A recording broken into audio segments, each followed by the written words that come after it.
인문학으로 직장인의 고민과 궁금증을 해결해 드립니다. 인문학이 여러분의 출근길을 가볍게 만들어 드립니다.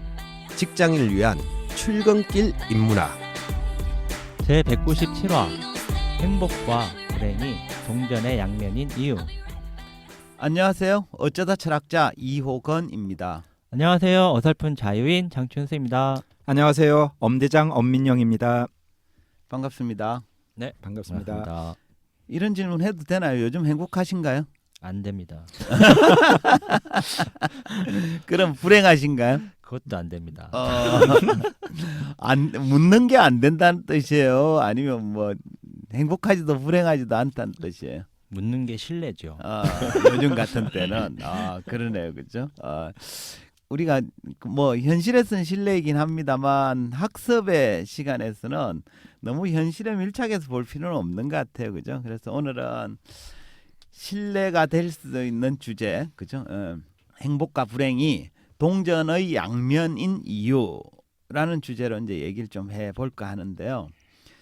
그 두 분은 평소에 행복과 불행 중에 어느 쪽을 많이 느끼시나요?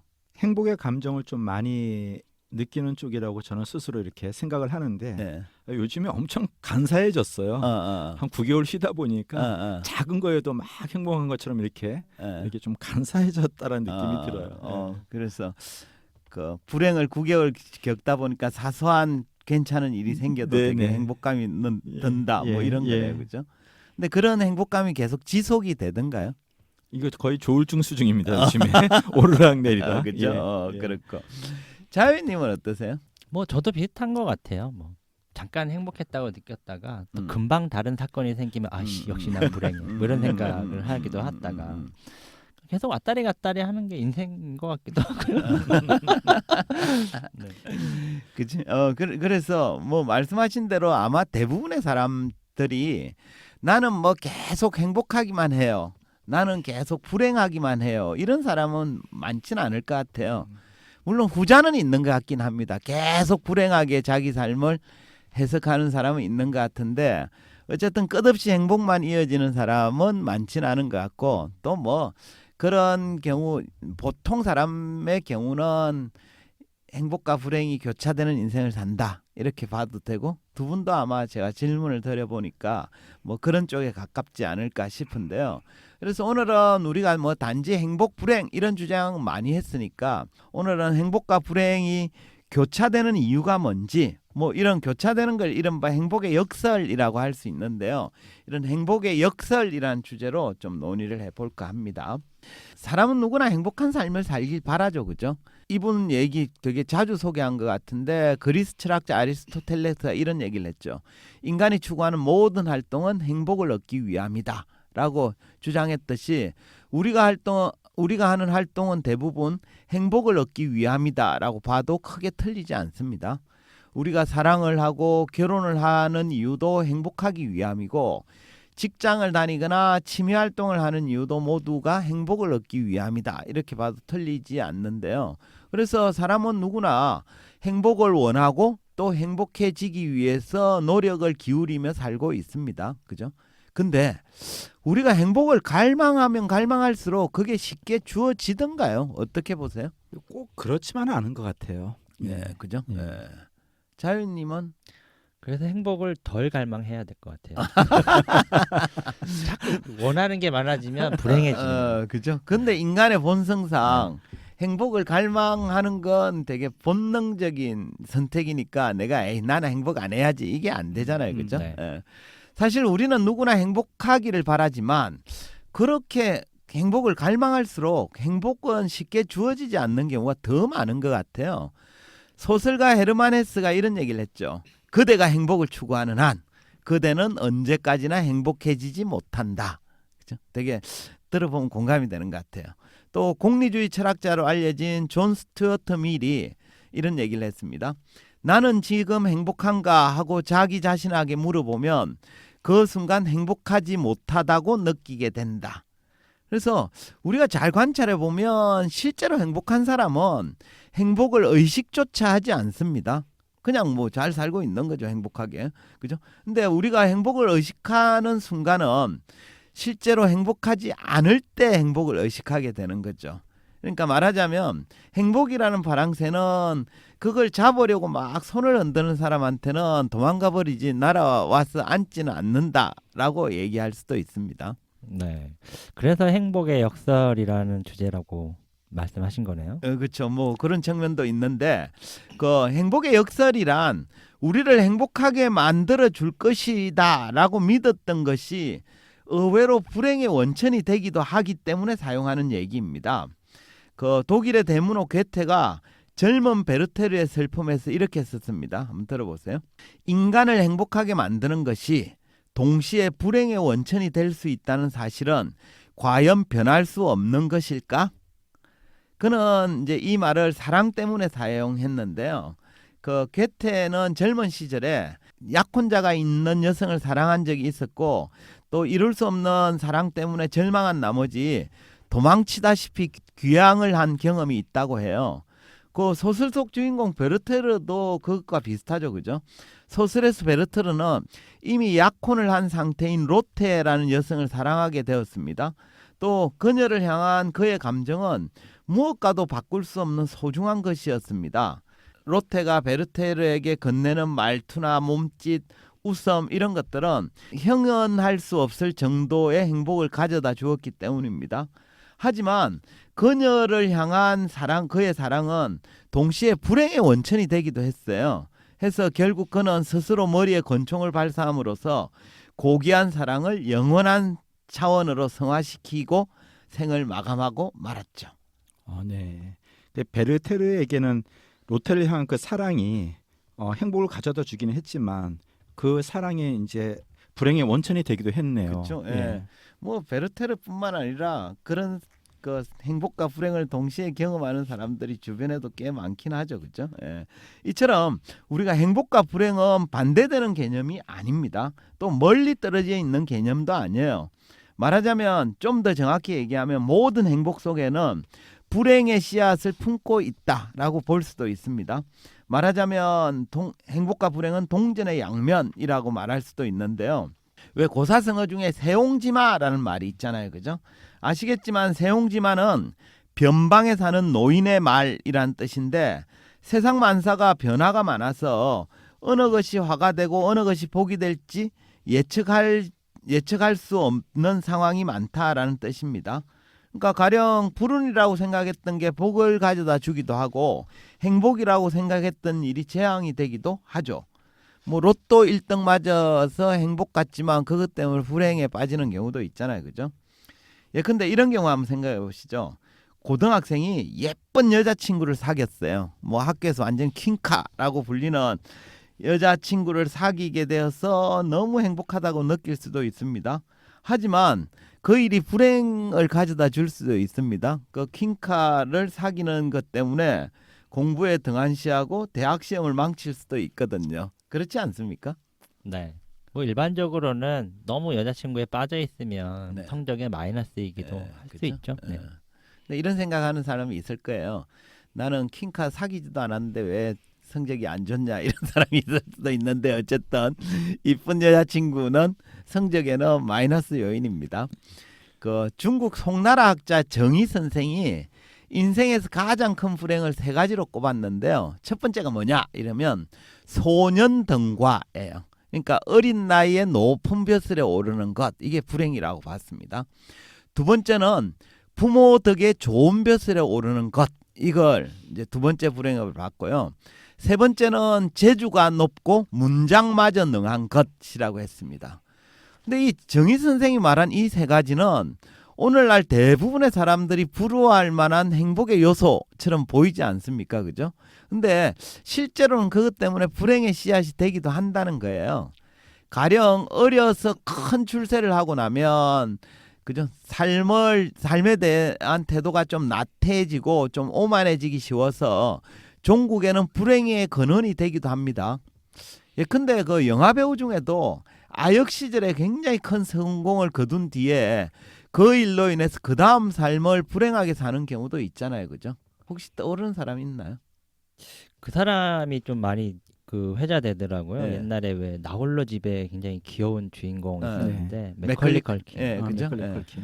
뭐 언젠가 이렇게 사진 보면 얼굴이 완전히 새쭉해져가지고 어. 마약하고 어, 이래가지고 네. 완전히 지금 뭐 또 정신 차리고 뭘 한다고 하긴 하더라고요. 그렇죠. 계속 이제 뭐 네. 동전의 양면처럼 돌아가니까. 음. 그래서 한번 큰 성공이 반드시 행복만을 보장해 주는 건 아닙니다. 그죠? 우리가 이처럼 행복이 동시에 불행의 근원이 될 수 있기 때문에 순간순간의 행복이나 불행에 일희일비할 필요가 없겠습니다. 한편 그 행복의 역설이란 말은 반대로 해석할 수도 있습니다. 그러니까 행복 속에 불행이 숨어 있다면 그 반대로 불행 속에도 행복의 씨앗이 들어있다라고 해석할 수도 있잖아요. 그죠? 가령 어떤 사람이 직장에서 경무에 시달리고 있던 중에 과로로 쓰러져서 병원에 입원을 하게 됐어요. 그 사건은 당사자한테 불행일까요? 어떻게 보세요? 일단은 불행일 거고. 네. 네. 자유님은 어떻게 보세요? 전 뭐 기회라고 볼 수도 있을 것 같아요. 그러니까 잠깐 쉴 수 있는 그죠? 그리고 쉬면서 자기가 잘못 살아왔구나 이런 그죠? 걸좀 깨닫는 그죠? 거. 모처럼만의 영양제도 이렇게 한대 그죠? 예. 맞으면서 이게 병의 깊이가 어느 정도 되느냐에 그렇죠. 따라 그렇죠. 좀 다르겠지만 그래서 단순하게 판단하는 일은 아니겠지만 의외로 불행이 아닌 경우도 있습니다. 철학자 니체가 질병도 가치가 있다면서 이런 얘기를 했어요. 한번 들어보세요. 병에 걸려 누워있는 사람은 때로는 그가 자신의 일상적 직분, 업무 또는 교제에서도 병에 걸려 있으며 그로 인해 자기 자신에 대해 숙고하는 일을 완전히 잃어버리고 있었다는 사실을 깨닫게 된다. 그는 질병이 그에게 강요한 한가함에서 이러한 지혜를 얻게 된다. 그러니까 평소에 업무가 너무 바쁜 사람이라면 병원에 누워 있는 게 불행한 일처럼 느껴질 수 있습니다. 하지만 그 사건은 그 사람을 과로사로부터 구해주는 행운이 될 수도 있습니다. 그죠? 그는 또 병원에 누워서 그죠? 병원에 한가하게 누워 있으면서 자기가 하는 직무나 자기 삶에 대해서 좀 숙고할 시간을 가짐으로써 퇴원을 하고 나면 그전보다는 훨씬 지혜롭게 생활할 수도 있습니다. 그렇지 않습니까? 네, 저는 사실 제 몸이 이런 상태인데요. 네. 그러니까 전 갈 수만 있다면 술을 매일 마시면 좋겠다 뭐 이런 생각을 하거든요. 네. 자주 마시기도 하는데 이제 그런 행동을 이제 계속 하다 보면 어느 순간에 이제 장염이 와요. 그럼 이제 더 이상 먹을 수 없는 상태가 돼요. 그래서 몸에서 알아서 커트를 해주는구나 뭐 이런 생각을 할 때가 있죠. 그건 삶의 지혜라기보다 학대를 통한 뭐 그죠? 성찰 뭐 이런 건 같은데 어쨌든 질병이 걸렸다는 건 이런 거예요. 질병이 걸리기를 바라는 사람은 없죠. 그죠? 네. 건강하길 바라는데 그럼에도 불구하고 질병이 걸렸다는 건 몸이 먼저 알아서 야, 너 이대로 하다간 죽으니까 좀 쉬어야 된다라는 신호를 보낸 걸 수도 있습니다. 그죠? 그런 측면에서는 꼭 나쁜 것만은 아니죠. 저도 예전에 한번 그 과로 때문에 네. 얼굴에 한번 이렇게 좀 안 좋은 경험이 네, 있었거든요. 그쵸. 그런데 그 병원에서 이 신호가 잘 온 거라고. 그쵸. 이 네. 단계가 지나면은 그렇죠. 더 큽니다. 이 나이에 되면서. 그렇죠. 예. 그거 만일 그 질병이 오지 않았다면 네. 어쩌면 오늘 이 자리에 같이 못 앉아 있을 수도 있습니다. 그렇죠? 해서 우리가 인생에서 원치 않는 일이 생겨도 그걸 단지 불운이나 불행으로 해석할 필요는 없습니다. 로마의 황제이자 스토아 철학자인 마르쿠스 아우렐리우스가 명상록에서 이런 얘기를 했죠. 한번 들어보세요. 우리는 자연적으로 발생하는 것들에 수반되는 현상들도 우아하고 매력적인 데가 있다는 점에 유의해야 한다. 예컨대 빵을 굽다 보면 몇 군데 균열이 생기는데 이런 균열들은 어떤 의미에서는 빵 굽는 사람의 의도에 어긋나지만 우리의 주목을 끌어 나름대로 식욕을 돋운다. 그러니까 인생을 살다가 의도하지 않은 불운이 찾아오기도 하는데 그게 반드시 나쁜 것만은 아닐 수도 있다는 뜻입니다. 그의 주장처럼 빵을 굽다 보면 매끈하게 나오지 않고 몇 군데 균열이 생기는데 그 균열 때문에 나름대로 빵이 더 식욕을 돋구기도 하거든요. 네, 음식 같은 경우에는 뭐 일부러 이렇게 균열을 내기도 하고 그렇죠. 때로는 예술 작품도 실수로 물감 흘렸는데 괜찮은데 이렇게 그렇죠. 뭐 그런 작품이 되기도 하는 거 그런 아닌가? 그런 네. 것도 있죠, 그죠? 네. 예. 또 현재 불운이나 불행이 향후에 더 큰 일을 하게 하는 밑거름이 되기도 합니다. 맹자 고자장편에 이런 얘기가 나와요. 하늘이 어떤 사람에게 장차 큰 임무를 맡기려 하면 반드시 먼저 그의 심지를 괴롭히고 그의 육신을 수고롭게 하며 그의 위장을 굶주리게 하고 그의 몸을 공궁하게 하여 그의 모든 행위가 마음대로 되지 않게 한다. 그러니까 하늘이 큰 일을 맡기려는 사람에게는 행운이 거듭하게 해주질 않고 불운과 역경을 주어서 그의 마음을 분발시키고 참을성을 기르게 하고 능력을 배가시켜 준다는 거예요. 해서 현재 역경을 잘 견디면 향후에 큰 일을 할 수 있는 제목이 될 수 있죠. 이런 상황이라면 현재 불행은 그 안에 행복의 씨앗을 품고 있다라고 볼 수 있습니다. 네. 이 말씀드리니까 네. 그 조직에서 네. 그 위에 이제 리더들이 부하 육성과 좀 비슷한 예. 그런 느낌 좀 들기도 하고, 그렇죠. 그러니까 하늘이 좀 큰 일을 주기 전에는 어려운 상황을 줘서 일종의 테스트를 한다. 그렇죠. 이런 셈이네요. 맞습니다. 예.